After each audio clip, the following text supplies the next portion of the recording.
Hi there, instead of this video you are going to go from messy nested loop like this to elegant list comprehension like this. Let's dive in.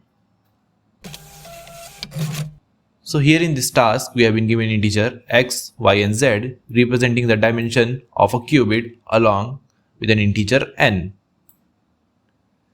We have to print all the possible coordinates given by I, j and k on a grid 3D grid where the sum of I plus j plus k is not equals to n.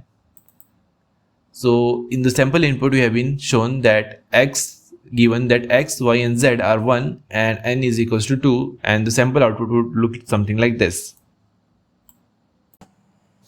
So let's solve this problem. The traditional approach of nested for loops would look something like this. Works fine until you look at it, right? Bulky and chunky. What if I say that the entire for loop can be comprised into the result list? Let's see. So first of all, we will make a small list of the coordinate I, j and k, and all the loops which were you seeing, all the messy nested for loops will all be written within this list. So let's start. For I in range, the range is going to be x plus 1.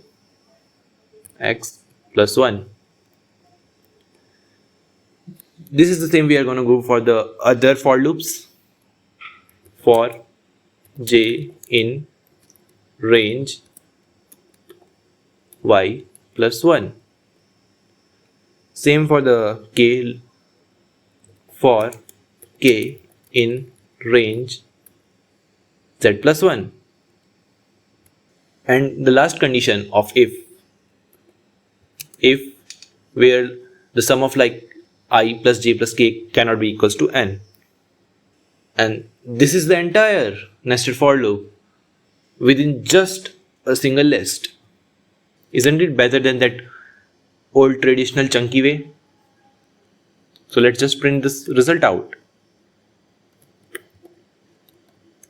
Print result. So let's run the code.